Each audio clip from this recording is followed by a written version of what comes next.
नमस्कार। Podcast with शरद में आपका बहुत बहुत स्वागत है। और मुझे बहुत खुशी है कि आज के हमारे जो दो मेहमान हैं वो बहुत अलग हैं, मुख्तलिफ हैं, डिफरेंट हैं, इसलिए कि उन्होंने एक सीधा रास्ता ज़िंदगी का जो हम में से 90% से ज़्यादा लोग शायद चुनते हैं, उन्होंने वो रास्ता नहीं चुना।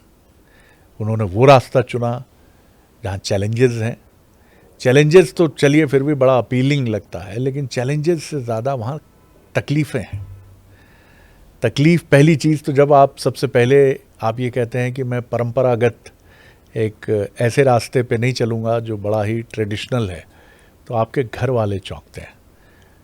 वो कहते हैं, अरे हमने आपकी पढ़ाई लिखाई पे इतना पैसा खर्च किया, हम तो सोच रहे थे आप भी वही काम करेंगे कि एक बड़ा सा घर बनवाएंगे, 30-35 साल की उम्र में बड़े अच्छे तरीके से किसी बड़े घर की बिटिया रानी हमारी बहू बन के आएगी, और तमाम चीज़ें जो एक पेरेंट्स के सपने होते हैं। लेकिन ये 10% लोग इस यूनिवर्स को चलाते हैं जो ट्रेडिशनल रास्ते पे नहीं चलते हैं। चाहे वो एडिशन साहब हों जिन्होंने आज ये चमकती हुई रोशनी स्टूडियो की बल्ब के ज़रिए हम देख रहे हैं, या टेलीविज़न हो, या विमान के राइट ब्रदर्स हों, ये सारे लोग वो थे जिन्होंने अपने पैशन को फॉलो किया, जिन्होंने अपने जुनून को उसका पीछा करना चुना। बहुत तकलीफ़ें थी। तो ये जो दो युवा मेरे साथ आज हैं, इन्होंने भी अपने पैशन को चुना। वो चाहते बहुत पैसा कमा सकते थे। वैदिक घड़ी का उल्लेख आपने सुना होगा, जो मुख्यमंत्री निवास डॉक्टर मोहन यादव जी का जो सरकारी निवास है वहाँ लगाई गई। और वैदिक घड़ी की बात हम बीते कुछ वर्षों में सुनते तो रहे हैं, लेकिन अब इसकी संकल्पना को मैंने भी, हम सब ने भी ज़मीन पर उतरते देखा है। तो उसको डिज़ाइन करने वाले, अपने सपने को अपना ओढ़ना बिछौना बनाने वाले दो यंगस्टर्स मेरे साथ हैं। मुलाकात करिए लखनऊ के आरोह श्रीवास्तव जी से। बहुत स्वागत है आरोह आपका। नमस्कार। और साथ ही हैं विशाल सिंह, उनका बहुत स्वागत है। और एक अमूर्त एब्स्ट्रैक्ट प्रेजेंस यहाँ मानिएगा अरुणी श्रीवास्तव जी की। थोड़े शाई हैं वो, यहाँ नहीं आए, लेकिन ये त्रिमूर्ति जो थी, ब्रह्मा विष्णु महेश जो सनातन में कहते हैं, ये भी संयोग है कि ये भी एक ट्रायोलॉजी थी तीनों की, मित्रों की, और इन्होंने ये काम शुरू किया। आरोह, बड़ा सुंदर नाम है आपका जी, धन्यवाद। आरोह अवरोह जी, सूर्य की प्रक्रिया पे ही। क्या बात है, क्या बात है। तो थोड़ा सा अपनी ज़िंदगी के बारे में बताइए, फिर मैं विशाल की तरफ भी आऊँगा। थोड़ा सा बताइए कि लखनऊ में किस परिवार में आपका जन्म हुआ, क्या सपने थे ट्रेडिशनल। जी, मेरा जो परिवार है, जैसे मेरे पिताजी और माताजी, तो वो काफ़ी धर्म से जुड़े हुए हैं। मेरे पिताजी संघ में रहे हैं, बाल स्वयं सेवक वो रहे हैं, तो उनका हमेशा ही देश के प्रति ये दृष्टिकोण मैं बचपन से ही सुनता आया हूँ। मुझे लेकिन पहले मुझे बिल्कुल इंटरेस्ट नहीं था, मैं सच अगर बोलूँ तो। मुझे तो हमेशा इंटरेस्ट रहा कि मैं विदेशों में जाके रहूँगा और अच्छे पैसे कमाऊँगा। जब मैं यंगस्टर था, जब मैं स्कूल में था, तो मैं यही सोचता था कुछ ऐसी नौकरी करूँगा जिससे विदेशों में जाऊँ और अलग अलग दुनिया के देश घूम पाऊँ, अच्छे पैसे कमा पाऊँ। मेरी मम्मी बहुत धार्मिक हैं, वो काफ़ी पूजा करती हैं, धर्म में विश्वास रखती हैं। तो मैं जब छोटा था, मेरा चाहे बिलीव हो नहीं हो, लेकिन उन्होंने मुझे हमेशा इन चीज़ों की कहानियाँ सुनाई, इन चीज़ों के प्रति हमेशा अवेयर रखा कि अगर इंटरेस्ट नहीं भी हो फिर भी मुझे स्वामी विवेकानंद जी के बारे में और सबके बारे में हमेशा स्टोरी के माध्यम से ये सुनाते रहे। तो क्या बचपन में ऐसा भी था कि कभी आप इरिटेट भी होते थे कि क्या बड़ा एकदम घर जो है, कोई ऐसा लगता है धर्मशास्त्र का पुराण खुला हुआ है घर में, दोनों ही बड़े रिलीजियस माइंड है, या ऐसा नहीं था लेकिन आप उस दुनिया में इंटरेस्ट नहीं लेते थे बहुत? हाँ, मेरा क्योंकि जो आज की दुनिया में जो आधुनिक चीज़ें, इंटरेस्ट तो बिल्कुल बालकपन में उसी ओर आता है। स्पोर्ट्स में मेरा बहुत इंटरेस्ट था, इन चीज़ों में था। लेकिन अपने माता पिता की तो मैं बहुत रिस्पेक्ट करता था, तो वो जो भी बोलते हैं तो वो तो मेरे लिए। आप अकेले ही थे या और भी? मेरा एक छोटे भाई भी हैं। अच्छा, वो अभी पैसा कमा रहे हैं या वो भी? वो अरुणी श्रीवास्तव मेरे छोटे भाई। अरे वाह वाह वाह। तो ये बताइए कि वो भी इंजीनियर होने के बाद भी इसी उसमें लगे रहे वो। हाँ, तो फिर कहाँ से वो, जिसको हम कहते हैं कि एक टर्निंग पॉइंट आता है, कहाँ से आया ये? मरीन सर्विसेज की अच्छी नौकरी थी। सर, मैं जब इंग्लैंड पढ़ाई करने जा रहा था, उसके लगभग कुछ मंथ पहले एक संघ का हमारे वहाँ पर एक कार्यक्रम था, जिसमें जो माननीय भाई साहब हैं, संघ के बहुत वरिष्ठ पदाधिकारी हैं, वो वहाँ पर आए, मोहन भागवत जी। तो उनसे जब मेरी ये भेंट हुई तो उन्होंने मुझे कई एग्जाम्पल ऐसे दिए कि जो लोग विदेशों में गए उन्होंने वहाँ से पढ़ाइयाँ की और अपने देश के लिए आगे कुछ बहुत बेहतर किया। तो उन्होंने मुझे कहा कि तुम भी जा रहे हो, तो मैंने उनको बताया। मोहन भागवत जी ने कहा। जी जी। हाँ, तो ये बहुत पुरानी बात है, जब मैं कॉलेज में जाने वाला था उससे कुछ महीने पहले की बात है। तो मतलब मैंने सुना, मुझे भी एक लगा कि हाँ कुछ करना तो चाहिए। उन्होंने इतने बड़े बड़े व्यक्तियों का नाम लिया जिसका हम नाम बचपन से सुनते आ रहे हैं, तो मुझे लगा हाँ उन लोग भी विदेश गए थे, आखिर वहाँ से सीख के आए, लेकिन ऐसा कुछ अपने को पता नहीं था कि ये करेंगे आगे जाके। बहुत इंपॉर्टेंट बात आप कह रहे हैं। और भले ही आप प्रथम वर्ष, द्वितीय वर्ष या तृतीय वर्ष दीक्षित नहीं है संघ से, लेकिन वो बीज कहीं आपके पिताजी के माध्यम से, जबकि मतलब ये बहुत जाना बूझा हुआ नहीं था, ये कहीं सबकॉन्शियस था जी। और मोहन भागवत जी ने उस बीज को अंकुरित होने का, जर्मिनेशन का मौका दिया। विशाल, मैं आपकी तरफ आता हूँ।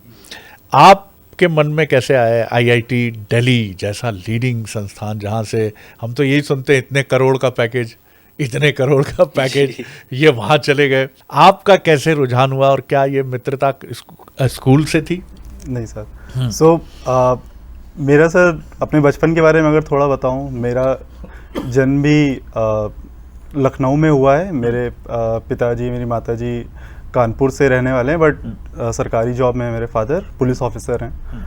तो उनका ट्रांसफ़र लखनऊ में और आसपास के एरिया में ही रहा, तो वहीं पे हमने घर बनाया, वहीं पे बसे हुए हैं।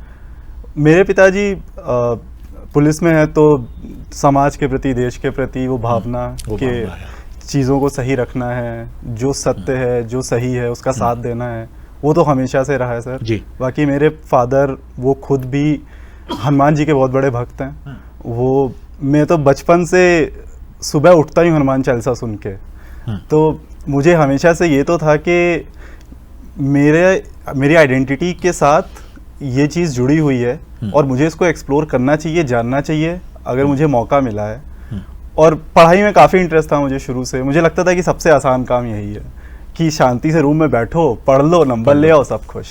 हाँ, ये बात सही है, कोई पंगा भी नहीं है उसमें। आपके पास अच्छे खासे नाम अलग हो रहा है कि टॉपर्स हैं, अच्छे पढ़ने में बहुत अच्छे हैं, पैसे भी अच्छे हैं। तो आप भी अकेले हैं घर में या? जी, मेरे बड़े भाई भी हैं। जी सर। वो क्या कर रहे हैं? वो जॉब करते हैं, अपना बिजनेस वो भी सेटअप करना चाहते हैं, उसके लिए तैयारी कर रहे हैं, बाकी वो जॉब करते हैं। तो जैसा होता है कि एक आईआईटीएंस को बड़ी अच्छी नौकरी मिलती है, आपको भी जाहिर है मिली होगी। बिल्कुल सर। कितना पैकेज था आपका? सर ऐसे तो नहीं बताना चाहूँगा, पर चलिए ठीक है, अच्छा खासा था। जी सर, जो सुना जाता है बिल्कुल वैसा ही था ना। बिल्कुल सर। तो जब छोड़ने की बात आई, तो जैसा हिंदी फिल्मों में हम देखते हैं कि नहीं, पिताजी कहते हैं कि क्या कह रहे हो विशाल, इतना मैंने खून पसीना तुम्हारे ऊपर लगाया, इन्वेस्ट किया, ऐसा कुछ ड्रामेटिक मेलोड्रामा तो नहीं हुआ घर में? नहीं सर, मेरे घर पे बहुत सपोर्टिव हैं। क्या बात है यार, क्या बात है। मेरे घर पे बल्कि पेरेंट्स की अपनी एस्पिरेशंस होती है सर, तो मुझको बोला भी गया समय समय पर कि तुम आईएएस की तैयारी कर लो, तुम क्या कहते हैं बाहर विदेश चले जाओ। तो उनकी सारी बातें तो मैंने मानी भी नहीं, वो थोड़ा सा रिबेल नेचर भी था हमेशा से।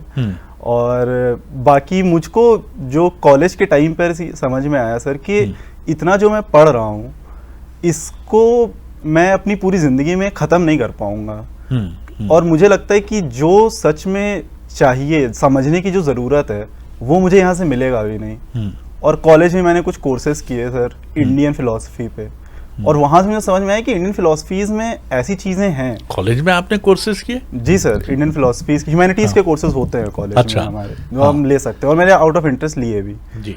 और वहाँ से मुझे सर ऐसा लगा कि ये इतनी स्ट्रॉन्ग फिलॉसफीज़ हैं कि अगर उनको पढ़ेंगे तो आपके जितने भी एक्सिस्टेंशियल क्वेश्चंस हैं वो सॉल्व हो सकते हैं। मतलब ये तो बहुत लोग कहते हैं, मेरे पापा भी कहते हैं, मम्मी भी कहती थी कि बाहर जो भी चीज़ें हो रही हैं वो सारी कहीं ना कहीं हमारे पुराणों से, हमारे वेदों से निकाल के ले गए हैं और उनको पलट के हमको ही देते हैं। कभी कभी मैं हंसा भी हूँ इस बात पे, बट फिर वो बीज आप कह सकते हैं कभी था मेरे मन में कि ऐसी चीज़ें हैं जिनको निकाला जा सकता है और जो कि बड़ी बन सकती हैं। और मैं फ़िलॉसफीज़ पढ़ रहा था और वहीं पे मेरी भेंट हुई। कोविड के टाइम पे हम लोग मिले लखनऊ में। घर आ गया था मैं भी कोविड की वजह से। आरो भाई भी अपना काम शुरू कर चुके थे, बनाने की कोशिश कर रहे थे और कुछ दिक्कतों का सामना कर रहे थे। एक कॉमन फ्रेंड के थ्रू हम मिले और फिर उन्होंने मुझसे कहा कि तुम इतने काबिल हो, तुमको पता है चीज़ें कैसे बनती हैं, तुम इसमें साथ दो। तो मैं तो बहुत खुश हुआ कि बिल्कुल जुड़ते हैं, काम करते हैं, और बस अब काम हो रहा है सर। कमाल है। मुझे लगता है कि ईश्वर ने आपको, नियति ने, डेस्टिनी ने आपको एक साथ इकट्ठा किया। आरो, मुझे ये समझाओ आप कि कैसे वैदिक घड़ी की बात आई, कहाँ से ये विचार मन में आया कि एक ऐसी घड़ी, क्योंकि जब आपका मैंने थॉट देखा, पढ़ा, आप दोनों ने जो किया है, कमाल है सर।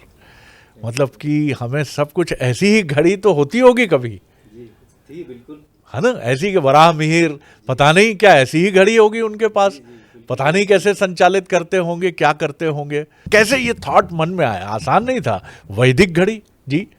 मेरा थॉट इस तरफ ऐसे आया कि मैं इंग्लैंड में मर्चेंट नेवी की जब पढ़ाई करने गया तो वहां पर हम लोग को, क्योंकि हम लोग पूरे वर्ल्ड में ट्रैवल करते हैं, तो टाइम जोन्स के बारे में पढ़ाया जाता है।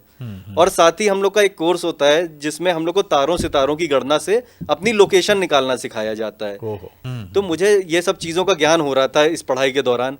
तो उसके बाद मैं इंग्लैंड में ही क्योंकि था और टाइम जोन्स वगैरह मैंने पढ़े, तो मुझे लगा कि मैं एक सेल्फी लूंगा प्राइम मेरिडियन पे जाके और अपने दोस्तों को बताऊंगा कि मैं धरती के केंद्र पे खड़ा था, जहां से वो ग्रीनविच मीन टाइम लंदन में जहां से तय हुआ है। जी जहां पे तय हुआ है। तो हमको ये नहीं पता था तय हुआ है, हमको तो पढ़ाया था कि धरती की शून्य रेखा ये है, हमने यही पढ़ा था, तो मेरे लिए वो सत्य था। लेकिन जब मैं वहां घूमने गया तो मैंने ये वहां जाके पाया कि वो सत्य नहीं है, वो एक मानक जगह है, मानक है। और उसको 1884 में अमेरिका में हुई एक बैठक में उसमें एक 19 देशों को बुलाया गया, जिसमें से 16 देशों के वोटिंग के द्वारा वो प्राइम मेरिडियन हो गया।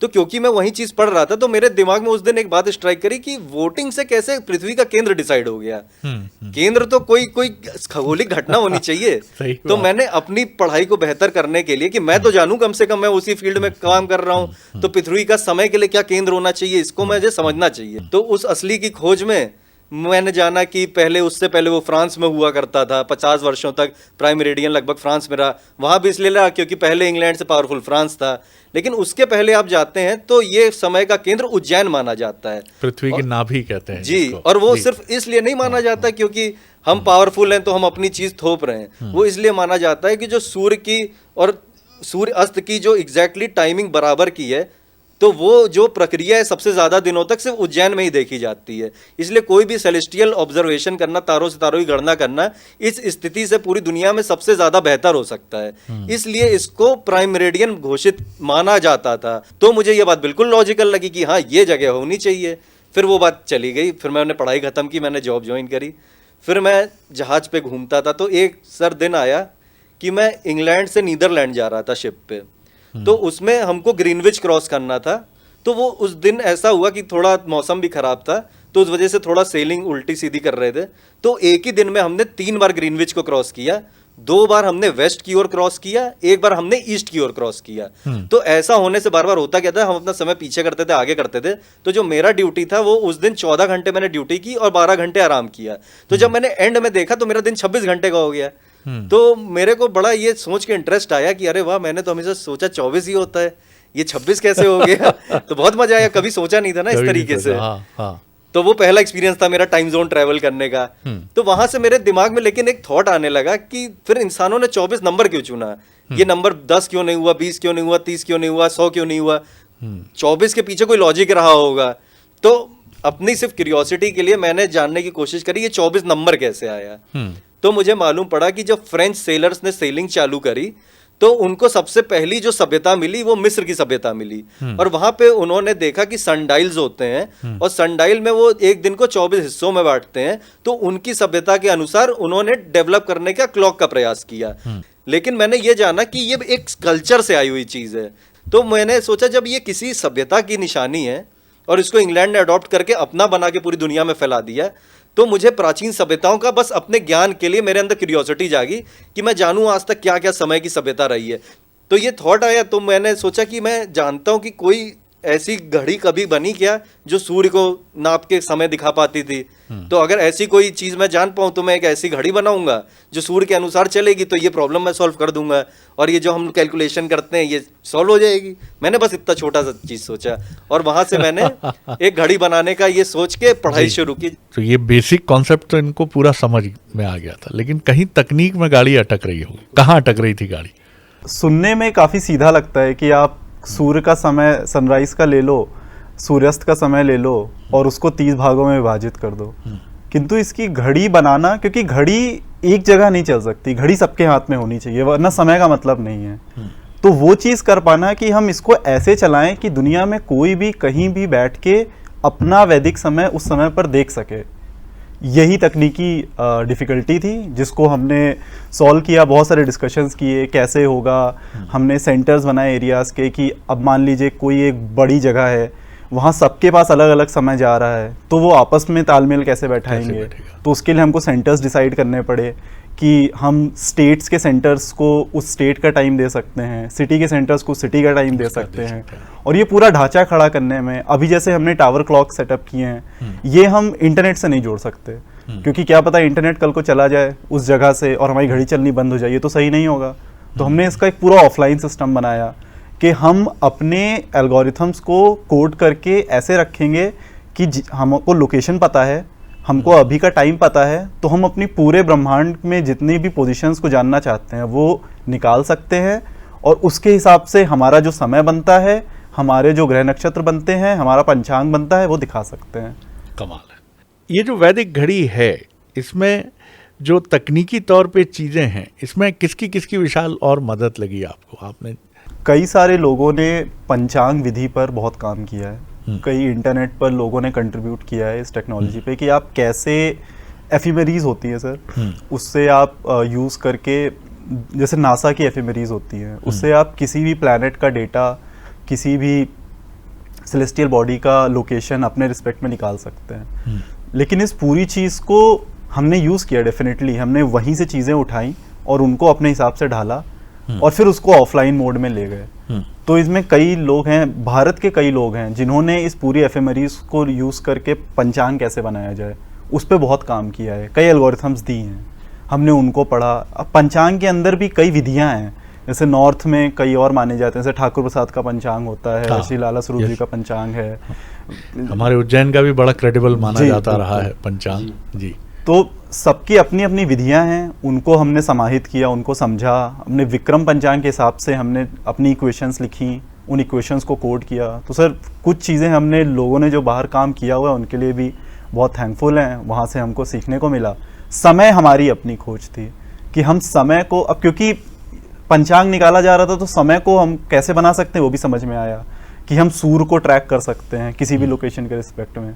वहाँ से हमने समय बनाया और फिर ये पूरा पैकेज हमारा वैदिक घड़ी का तैयार। ये जो टावर्स की आपने बात की, इसको मैं थोड़ा समझना चाहूँ।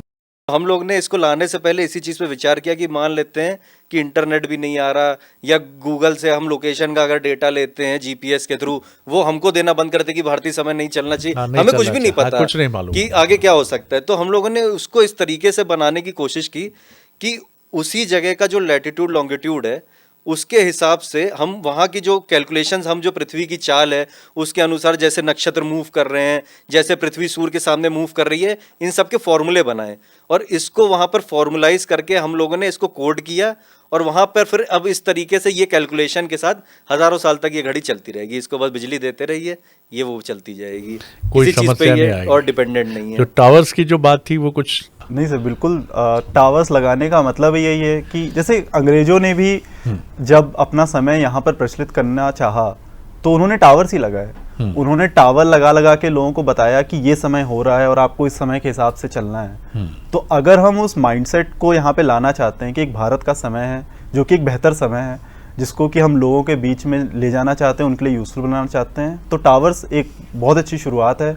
और बहुत थैंकफुल हैं हम गवर्नमेंट के, माननीय मुख्यमंत्री जी के, कि उन्होंने इस पहल को हमें आगे बढ़ाने में मदद कर रहे हैं। आज का युग बड़ा निर्मम युग है, हमेशा से ही रहा है, जो जिसको हम कहते हैं कि यूटिलिटेरियनिज्म की बात करता है, उपयोगिता कितनी है।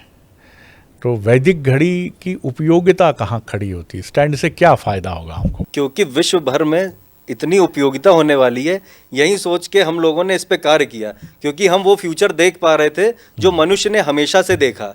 आज से अगर मैं आपसे 10,000 साल प्राचीन बात भी करूं तो इंसान जो मनुष्य था उसने समय देखने का ही, जब उसके पास कॉन्शियसनेस आई और उसने जब सबसे पहली चीज़ कोई कैलकुलेशन करनी सीखी तो वो समय ही था जिसको उसने कैलकुलेट करना सीखा। और उसने सूर्य जब एक दिन से दूसरे दिन उगता था तो वो अपने केव्स में एक डंडा खींचता था, फिर जब दिन बदलता था तो वो एक और डंडा खींचता था। और ये चीजें पाई जाती हैं कि मानव ने ऐसे समय की गणना की शुरुआत की। तो कॉन्शियसनेस का समय से बहुत ज्यादा लेना देना है, चाहे इजिप्शियन कल्चर था, चाहे बेबीलोनियन कल्चर था। आप किसी के भी समय व्यवस्था या पंचांग व्यवस्था को पढ़ेंगे तो वो ग्रह, नक्षत्र, सूर्य और चंद्रमा पे ही आधारित है। लेकिन 15वीं शताब्दी में ये जो मैकेनिकल घड़ी आई, ये क्योंकि टेक्नोलॉजी उस समय की बेस्ट वहीं अवेलेबल थी, तो उन्होंने उसके अनुसार ही इस घड़ी को बनाया। और ये पूरा फ्रेमवर्क जो मैप्स का है और ये सब मैकेनिकल टेक्नोलॉजी को अनुसार बना। जबकि आप ये सोचिए कि आज की घड़ी रात के 12 बजे डेट बदलती है, तो ये रात के 12 बजे ऐसा क्या पूरे पृथ्वी पे होता है कि डेट बदल जानी चाहिए। अगर कोई भी मुझे पूरे विश्व में बताए कि रात के 12 बजे कुछ हो जाता है, कि सूर्य हमेशा इस स्थिति पे आता है, या चंद्रमा यहाँ आ जाता है, या ये नक्षत्र हर बार 12 बजे आपको यहाँ मिलेगा, तो मैं ये बात मान जाऊंगा कि ये बात है। लेकिन ऐसा कुछ भी नहीं होता। तो इसका तो एक अर्थ ये भी हुआ कि जितनी कुंडलियां विश्व भर में बन रही हैं, अगर वो भारतीय प्रामाणिक पैमाने पर मापी जाएं तो सब गलत है। वो जो बहुत ही अच्छे एस्ट्रोलॉजर्स हैं वो 24 घंटे को नहीं मानते, वो पहले कैलकुलेशन करके कन्वर्ट करते हैं 30 मुहूर्तों में, तब आपको मालूम पड़ेगा कि कौन सा ग्रह किस राशि में है। तो आप एक्चुअली हमारी घड़ी से एग्जैक्टली बता सकते हो, चंद्रमा देख के समय क्या हो रहा है, सूर्य देख के समय क्या हो रहा है, या समय देख के आप बता सकते हो कि कौन सा नक्षत्र कहाँ होगा, कौन सा ग्रह कहाँ पर होगा। क्या बात है, अद्भुत है सर। ये तो कमाल की चीज़ है जो मुझे लगता है कि सुनकर आनंद आ गया कि ये जो कोई, मुझे ऐसा लगा जब आप ये बात कर रहे थे तो मुझे ऐसा लगा कि गंगा के किनारे किसी तपस्वी ऋषि को मैं देख रहा हूँ, जिन्होंने सूर्य की तरफ देखा और कहा ये घड़ी, ये समय, ये पल, और मैं कह रहा हूँ तुमसे कि इसी समय जाओ और ये प्रस्ताव रखो, तुम्हारा कार्य सिद्ध होगा। वाह वाह वाह। तो मुख्यमंत्री डॉक्टर मोहन यादव से कैसे संपर्क हुआ इसी दौरान? सबसे पहले तो जब हम मिले, हमने घड़ी को सोचा कि कैसे बनाया जाए, तो मैंने एक बहुत ही रफ सा काम किया कि मैं घड़ी चला देता हूँ और आप जहाँ खड़े होगे वहाँ का समय बताने लग जाएगी। और जब मैंने इतना किया, अरो भाई इतने एक्साइटेड हो गए, खुश हो गए कि इन्होंने कहा कि मैंने उस समय एक मोबाइल वेबसाइट बनाई थी कि उस वेबसाइट पे आप देख सकते हो जहाँ भी खड़े हो वहाँ से। भाई इतने खुश हुए कि इन्होंने कहा कि मैं इसको लेकर के पूरे देश में जाऊँगा। इन्होंने अपनी साइकिल उठाई और साइकिल यात्रा पे निकल गए। इन्होंने लखनऊ से कन्याकुमारी, लखनऊ से बनारस, दिल्ली, गुजरात, हर जगह की साइकिल यात्रा की और लोगों से मिलना, लोगों को समझाना, लोगों को बताना शुरू कर दिया।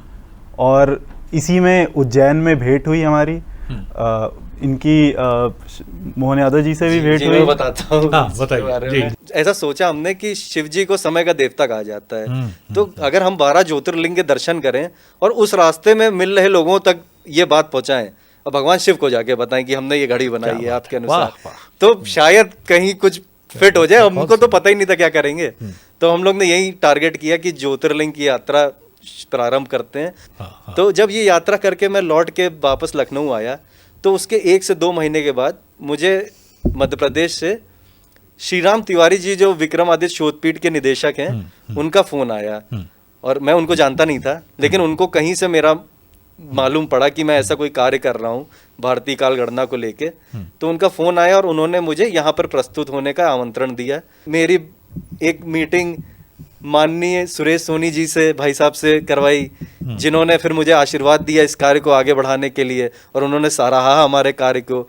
उसके बाद तिवारी सर ने हमारी भेंट डॉक्टर मोहन यादव जी से कराई, जो कि उस वक्त पे उच्च शिक्षा मंत्री थे। तो जब मैंने उनके सामने अपनी बातों को प्रस्तुत किया, तो उन्होंने फिर अपने विचार भी मेरे सामने प्रस्तुत किए, जिसमें वो मानते थे कि उज्जैन काल गणना का केंद्र है, और वो ये सारी बातें और ये क्लॉक ये पूरी तरीके से समझते थे। वो 30 मुहूर्तों के बारे में पहले से जानते थे, और वो ये पूरी प्रकरण समझते थे। और वो उनके मन में हमेशा से विचार था कि प्राइम मेरिडियन तो भारत के उज्जैन में आना चाहिए। और ये उस दिन ही उन्होंने मुझसे, ये उनके मन में तो हमेशा से ये बात रही, उन्होंने बिल्कुल मेरे को सराहा और उन्होंने कहा इस पे काम होना चाहिए, क्योंकि हमारे पास पंचांग है, सब कुछ है, सिर्फ एक समय तो मिसिंग है। कि अगर पंचांग भी बन रहा है, हम पूरा वर्ष जानते हैं, लाखों वर्षों की अवधारणा है हमारे पास, लेकिन समय कैसे बनता है हम उसको नहीं देख रहे। बस यही तो मिसिंग है पूरी कड़ी, यही मिसिंग है। तो उन्होंने बहुत हमें सराहा और इस कार्य को आगे लेके जाएंगे और वो राष्ट्र तक लेके जाएंगे, मोदी जी तक लेके जाएंगे। उन्होंने ये बात उस दिन मुझसे कही और उसके बाद धीमे धीमे उनके आशीर्वाद से ये कार्य आगे बढ़ता गया और वो खुद मुख्यमंत्री बने और उन्होंने इसको बहुत तेजी से आगे बढ़ाया। आपने कोई वो भी बनाया ऐप जो 189 लैंग्वेजेस में है इस तरह से? जी विशाल, क्या है ये? जी सर, विक्रमादित्य वैदिक क्लॉक नाम से ऐप है हमारा, जिसको कि हमने समय उसमें दिखाते हैं, मुहूर्त दिखाते हैं, आपको GMT IST की भी जानकारी मिलेगी, घड़ी कैसे चलती है, क्या काम करती है, और जो उपयोगिता की बात कर रहे हैं आपकी घड़ी में जो मुहूर्त हैं, हर मुहूर्त का अपना महत्व है। मुहूर्त के स्वामी हैं जिनकी आराधना होती है उन मुहूर्तों में, और उन मुहूर्त में आपको कुछ कार्य करने होते हैं या फिर आप करेंगे तो ज़्यादा अच्छा रहेगा। आपके शुभ मुहूर्त होते हैं, आपकी कुछ घटियाँ होती हैं या काल होते हैं जिनमें आपको कोई ज़रूरी काम करना अगर अवॉइड करें तो बेटर है। ये सारी चीज़ें भी आपको ऐप के अंदर से हमने लिंक की हुई हैं, आप उसके बारे में जान सकते हैं, पढ़ सकते हैं। हम पंचांग दे रहे हैं, 5000 वर्षों का पंचांग दिया है हमने 189 लैंग्वेजेस में इस दुनिया ऐप को की बनाया। सारी लैंग्वेजेस लगभग सारी लैंग्वेजेस कवर कर ली हैं सर। हाँ, तो कोई भी व्यक्ति ये बता सकता है बिल्कुल कि सर। वो जहाँ खड़ा है वहाँ जी हम लोगों ने जो प्राचीन लुप्त हो रही भाषाएं हैं जैसे हिब्रू, ज़ूलू, ओहो। इन सबको भी डाला है कि पूरी पृथ्वी पे हम जहां तक इसको पहुंचा पाए। तो कुछ रिस्पांस भी आए इन जो बिल्कुल दुनिया सर, के हमारे अलग- 5000 डाउनलोड एक दिन में हुए एक हैं दिन और हम में बहुत हुए खुश हैं ये देख कर। ये तो कमाल है सर, ये तो कमाल है। बहुत शुभकामनाएं। बातों का खजाना तो ऐसा है कि ये खाली हो नहीं सकता, लेकिन वक्त की बंदिश है। लेकिन मैं दो ऐसे युवाओं से मिला हूँ आज जिनके बारे में मैं कह सकता हूँ कि मैं थोड़ा इमोशनल भी हूँ, जज्बाती भी हूँ इस मौके पे, क्योंकि विवेकानंद जब निकले होंगे तो कुछ इसी सोच के साथ निकले होंगे। मैं तुलना नहीं कर रहा हूँ, विवेकानंद एक अलग ध्रुव हैं, लेकिन आप देखिए ना, इन युवाओं को भी देखिए कि इनको आप सब ने कहा होगा घर वालों के अलावा कि कुछ यहाँ से मामला छोड़ गया पटरी। कोई तरीका है? इतना पढ़े लिखे है लड़का हमारा, साइकिल लेके, बैग लेके, बिल्कुल एकदम अनजानों की तरह 2 जोड़ी कपड़ा रख के निकल पड़ा है। राम मंदिर के दर्शन कर रहे हैं तो निकल पड़े हैं, कन्याकुमारी विवेकानंद रॉक पे बैठ के ध्यान कर रहे हैं। पटरी छोड़ गया है। हम लोगों को सिखाया क्या गया है?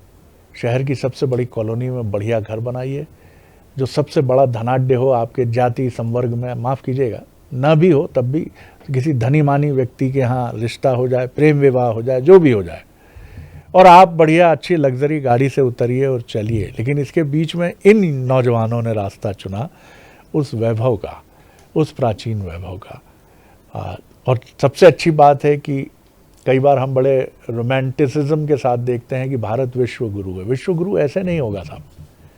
विश्व गुरु बनने के लिए जो विवेकानंद कहते थे कि उन नौजवानों को जो पढ़े लिखे हैं, बहुत काबिल हैं, जब तक वो अध्यात्म के महत्व को नहीं समझेंगे, अपनी प्राचीन संस्कृति के वैभव को नहीं जानेंगे और आधुनिक भाषा के टूल्स और तकनीक का उपयोग करके उसकी इंपॉर्टेंस को एस्टैब्लिश नहीं करेंगे, तब तक विश्व गुरु वगैरह सब दिमाग में रहता है भाई साहब।